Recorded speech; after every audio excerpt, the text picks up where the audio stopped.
So this week on The Capitalist Investor, we are going to talk about, are tariffs inflationary or deflationary?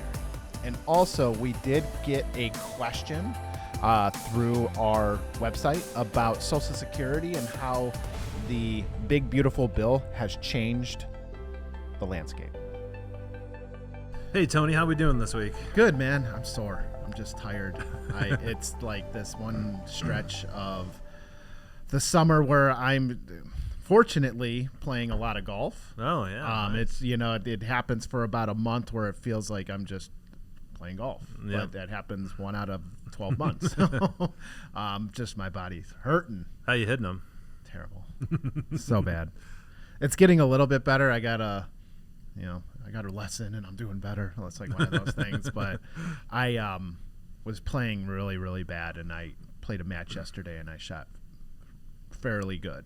I had I had way more better holes than bad holes. Let's put it that way. Nice. So, how about you? I haven't been playing a tremendous amount. Got out a couple times the last couple weekends. I did get a mini driver though. Have you seen those? Yeah, the TaylorMade. Yeah. And I'm hitting that really well. Really? Yeah. So, what's it supposed to do? It's just in between a 3-wood and a driver. Okay. It kind of looks like a driver, just has a little bit smaller head, shorter shaft. So the idea is so you don't, you kind of keep it on line more. Okay. Leverage, man. Mm-hmm. If you're off on the big stick, it goes really far in the wrong direction sometimes. That's what I found. Got it. All right. So the inflation, tariffs, they reared their ugly head because Trump's deadline popped up on July 9th, I believe. Yeah. Mm-hmm. So, and he extended, right? But he's like, hey, I'm writing my letters. So I'm like, okay, cool. All right. So are they inflationary or deflationary? And man, it's just a mixed bag. So we're going to try to unpack it a little bit and kind of give you our views and angles on this. So again, what is a tariff? It's an imposed tax by one country on goods and services imported from another country. So they basically say, hey, if you are sending $100 worth of product and I put a 25% tariff on it, people receiving that, so like somebody's buying something from China for $100, tariff is imposed, tomorrow it costs $125. Simple way to put it, I believe. Yep. So, all right. Well, it's why does the government use them? It's to protect industries, raise revenues, and that's tax revenues or tariff revenues, political leverage, and rely on. I say this: it makes us not rely on everyone else. Mm-hmm. I mean, let's rewind the clock to COVID. How bad was that? Like, oh my God, we import everything. Shoot, like, what do we do now? Like, yep. and that's where there was mass inflation, and it's sticking now, right? It ain't nothing's deflationary. Everything just continues to go up. Right. So that's my biggest thing. It's like, all right, we might be spending more money on different things, and this might be my conclusion, but like we might be spending more on items, but man, when the world gets flipped upside down like COVID did last time, we're not going to be caught with our pants down, right? It's not going to be hyperinflation like we experienced during COVID. Mm-hmm. So, yeah, I think I think it is hard to have a debate these days because especially the media kind of always has a certain slant on things. But we've talked about in the past, it's very difficult to not produce anything in your country and have a growth economy. Yeah. That's what we, like Tony said, we found that out the hard way during COVID.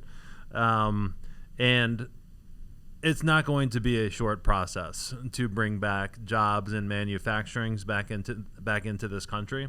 Even if you wanted to start today, right? And, it's going to take 5 to 7 years to build a plant, do all the tooling, all that good stuff. So it's a long runway on the, what I kind of believe is the true goal of these tariffs is to bring back American jobs and bring back production to the United States. Yeah, it's political leverage. Yep. right? And that's what it ultimately is. I don't believe that these are meant to be implemented for a long period of time. Trump is trying to accomplish different goals with different countries based on what they have been tariffing us in the past. But you ask Google, like, hey, do tariffs work? And they're like, mixed results. No kidding. Thanks. Thanks for that. But so let's unpack it. So first of all, what are the cases for inflationary? Yeah, they can be, because they're going to create higher costs of importing things. That means that if there's higher costs, there could be less production. And with less production comes less supply. Yep. That means higher demand, which means higher prices. I could, and I could just spin that, right? It's, I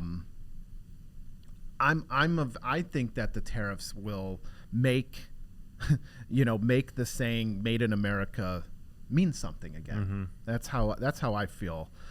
They can be retaliatory too, where it just, the pissing match that the United States had with China.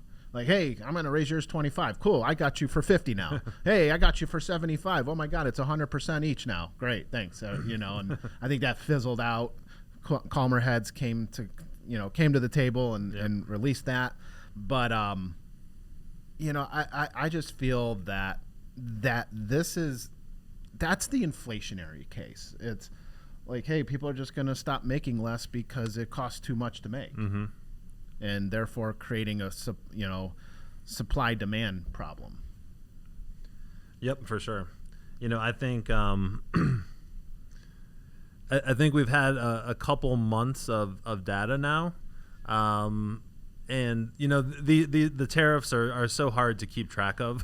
Honestly, I printed off something. I was like, oh, I've never seen a nice chart like this before, and it really doesn't say anything at all. Yeah, it's basically to be determined on every spot. But the the overall inflation level, there's multiple components to it, right? And while tariffs may add costs to things, there are things that we can do to reduce costs, especially transport costs, right? With fuel, that is a big driver of inflation as well. And the same people who are against tariffs were cool with your gas and oil prices going through the roof. So yeah, don't quite understand that one. But tariffs have made $100 million year to date. Yeah, and they've only been imposed for what, 3 months, 2 months, something like that. 100 billion, right? 100 billion. Sorry, mm-hmm. 100 billion. And Scott Besson is predicting a 300 billion by the end of the year of revenue. Now, and to put that in context, in 24 we've only got 77 billion, in 23 80 billion. So I mean, this is a 3 to 4xer. Yep. Right. But all right, man. So this is where I struggle. I can't even fathom $1 billion. Like, what do you?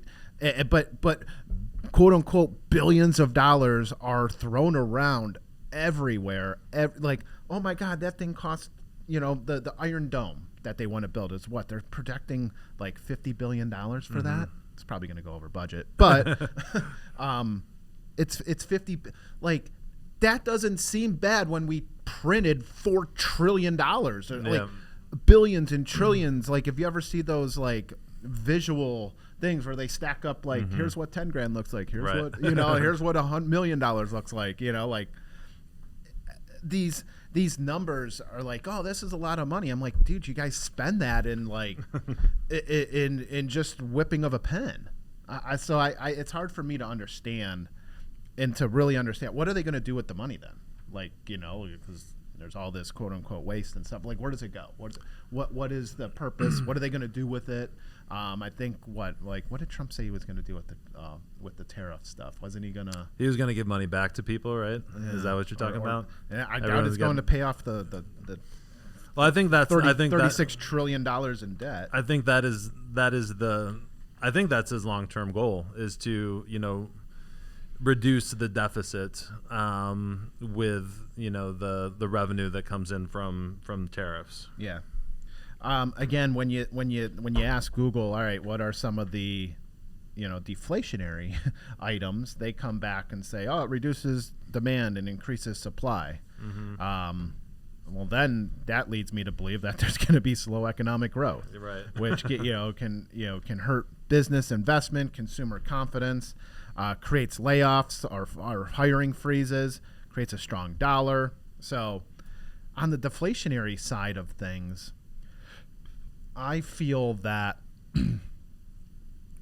if these tariffs are so high and there's not free trade, if the tariffs are so high, I feel like then we can make it here domestically, create more jobs, and yeah, things might cost more, but people are going to have jobs. People are going to make more money. Right. Like there's a different angle to this, because just importing stuff because it's done with cheap labor does not mean that's good for us. I mean, yeah, it keeps more money in our pockets, but it could be not creating jobs on the other side of the fence. Yep, for sure. And especially with China, this is a problem that's been going on for decades now, and I mean, I don't remember it in detail, but I remember it's, being a kid and hearing about, manufacturing moving overseas, moving to China, losing jobs and made in the USA. That was real big when we were kids. And, it's the benefit that we're supposed to get from shipping all that stuff offshore just really hasn't happened. And at the end of the day, I think this is a step to correct that. Yep. So who actually pays this stuff? Who pays the tariffs? Well, to clarify, the tariffs are paid by the importer. So, for example, I remember when the tariffs started and President Trump started calling out Walmart. Right. He goes, I want you to eat these tariffs. Right? And, Walmart's like, well, dude, we have like shareholders and people that actually care about our profit margins, and we can't necessarily eat it, dude. So that's what comes, it's the people that are actually bringing buying the stuff overseas. Right. Again, if you're going to pay, does it now make sense to buy domestically? We're probably not set up infrastructure wise or facility wise or whatever to just start creating new products. That's years in the making. And I think everything is on a standstill, right, until we get a clarity. I mean, because again, President Trump, extended everything for basically a month, right, while he gets more clarity on who's going to be paying tariffs and who won't, right, or what the tariff deals look like. Nobody's going to say, you know what, I'm going to build a manufacturing plant. I mean, that's a 3-year endeavor. Right. They're going to wait another month to figure out where things stand, right? And then 3 months later, it could change again. So who's actually paying them? It's the companies that are buying stuff and bringing them over.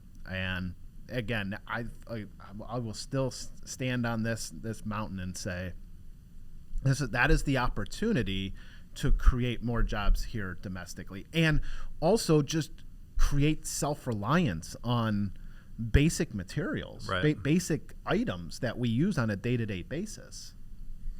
Yeah, for sure. It's the home builders, right, where we're building houses like crazy, especially in Northeast Ohio. It seems like we've had a boom like we've never seen before. There's houses been going up for 5 years and it hasn't stopped. That it's like the raw material import costs that really can get pushed downstream.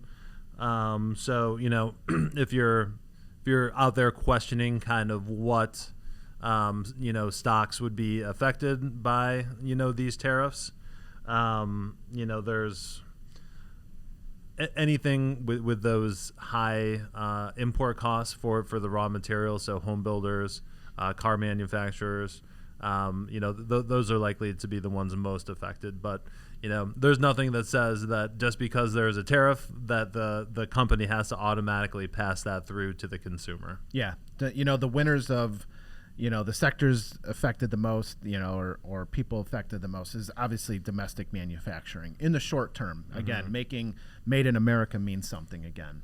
But also, these companies can't just spend money assuming that the tariffs are going to be in place for a long period of time, Right. because things move extremely fast with President Trump, which is fine, but it's very hard for people to predict long-term growth, Yep. right, for their company or their capital expenditures. The losers, global brands, because they gotta, we are going to maybe start importing less because things just cost more money. Yep. Tech, retail, agriculture, we're going to be spending more money on food. And I think they said 30 or 40% of our tomatoes are made or not made, but produced in Mexico. Yep. Well, there you go. Like, it was eggs, now it's tomatoes that are going to be, the eggflation is now a tomato inflation. So any take on anything else that you would add to the most affected sectors there? No, I think we're good on that one. All right. Historic lessons. Trump did this back in 2018 and 19, but he didn't attack the world. He attacked China. Right. He went after solar panels, steel, and aluminum. And did inflation really spike? No, because it was a couple things. Obviously, steel is very important for construction. Same thing with aluminum. Solar panels were popular back then because of the subsidies people would get for installing solar panels on their houses, things like that. So the market just responded earlier this year on a short-term volatility. I mean, we recaptured everything within 6 to 8 weeks. It was crazy. So is inflation spiking or leveling off? The data is telling us that it's calm. It's not. It's not spiking. There's not much going on. But I guess we'll see in the next GDP. Just because inflation is not spiking, that could be creating GDP, gross domestic product, and that could lead to recessions, things like that. And that's what we really have to watch, because inflation might not be spiking, but productivity is falling backwards. Right. But I will say that it's because everyone is on pause. Everyone is waiting to see how this shakes out, so they know how to spend their money intelligently. And when I say people, but like businesses and corporations, to figure out where they need to start positioning their money, their manufacturing, so that they can keep costs as low as possible for themselves and the consumers. Well said. Oh, thanks. Excellent. And so, investors' takeaway: we be cautious of the headlines. Again, the tariff board, when it came out, really caused it was more hawkish than anyone thought was going to happen, and we saw another 8 to 10% downturn in the market when he flashed that tariff board. But again, people digested it within a few days, understood what he was doing, and that was, hey, I'm just trying to structure some deals, but I have to threaten them somehow. And he did. He said, hey, for you 30%, you over there 50%, you 10, I like you maybe. But you better call me first, and he'll go up to 25. Weird deals, right? So investors' takeaway: just keep an eye out. Tariffs are still a big part of what is going on, but the market is telling us that this is a nothing burger. It is. This is not what we should be concerned about. Yeah. This is not. This is going to be short-lived, or it's not going to be detrimental to the S&P 500, all 500 stocks. Yep. It would be nice to see a nice, clean deal with the EU. I think that would alleviate a lot of fears. It doesn't seem like anyone's getting below 10%. That's just kind of my feel on things. Okay. I think the UK is really the only one that's like signed, sealed, and delivered, and that's a 10% tariff. I think everything up. It was zero before, right? It was definitely it was zero. Definitely zero. Yeah. Yeah, I mean, it's different. There's different sectors that hit, but it was basically zero. Yeah. Yeah. So it's I guess Trump's thesis I agree with. It's basically, if you want to send your products to the United States, like the number one market in the world, you're going to have to pay a little bit of tax on that. And then on the back end, hopefully that reduces the overall income tax, or at least pays for the cuts that were just pushed through. So we shall see how it goes. But after honestly, after the bumpy start and the tariff board, the market's barely reacting to these things now, relatively speaking. I think yesterday was a down day, but not a minus 5%. The last 15 have been up. Exactly. So, it's crazy when people start taking a look like, oh my God, we had a down day. I'm like, yeah, did you watch the last 3 weeks? Yeah.